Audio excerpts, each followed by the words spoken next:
Hey hi guys.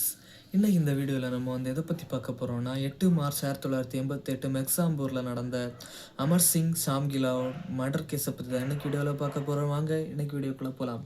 நான் ஏற்கனவே சொன்ன மாதிரி அமர் சிங் சாம்கிலா மர்டர் கேஸை பற்றி தான் இன்னைக்கு வீடியோவில் நம்ம பார்க்க போகிறோம். அமர் சிங் ஷாம்கிலா அப்படின்ற ஒரு பஞ்சாபில் இருக்கிற ஃபேமஸான நாட்டுப்புற பாடல் பாடுற சிங்கர். இவரோட ஒய்ஃபுமான அமர் ஜோதியோட கூட்டிக்கிட்டு ஒரு நிகழ்ச்சிக்கு இவர் போகிறாரு. இவர் காரில் இருந்து இறங்கும்போது அடையாளம் தெரியாத நிறைய பேர் ஆயுதங்களால் இவங்களை கொலை பண்ணிடுறாங்க. அதுக்கப்புறம் இவங்க டீமில் இருந்த ஒரு சிலருமே இதனால் இறந்துடுறாங்க. அதுக்கப்புறம் போலீஸ்காரங்களும் இந்த கேஸை விசாரித்து ரொம்ப தீவிரமாக விசாரிச்சுக்கிட்டு இருக்காங்க. இந்த கேஸில் முதல்ல போலீஸ்காரங்க ஒரு தியரியை வைக்கிறாங்க. அது என்ன அப்படின்னா, இவங்க பாடின பாடலில் இருந்த வெளிப்படையான கருத்துக்களால் மக்கள் அவங்களோட பாடல்களை கடுமையாக அதிர்த்தாங்க.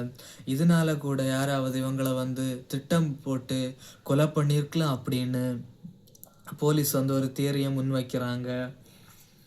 அதுக்கப்புறம் சில பேர் என்ன சொல்கிறாங்க அப்படின்னா, சில பேர் அவர் பாடின பாட்டு பிடிக்காமல் அதனால அவரை கொலை பண்ணியிருக்கலாம் அப்படின்னு நிறைய பேர் சொல்கிறாங்க. போலீஸும் இந்த கேஸ் அவங்களால முடிஞ்ச அளவு பல ஆங்கிளில் என்கொயரி பண்ணி பார்க்குறாங்க.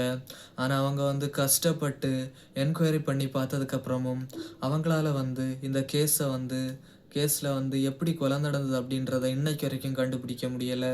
இன்னைக்கு வரைக்கும் இந்த கேஸ் ஒரு அன்சால்வ்டு கேஸாகவும் தீர்க்கப்படாத மர்மமாகவும் தான் இருக்குது.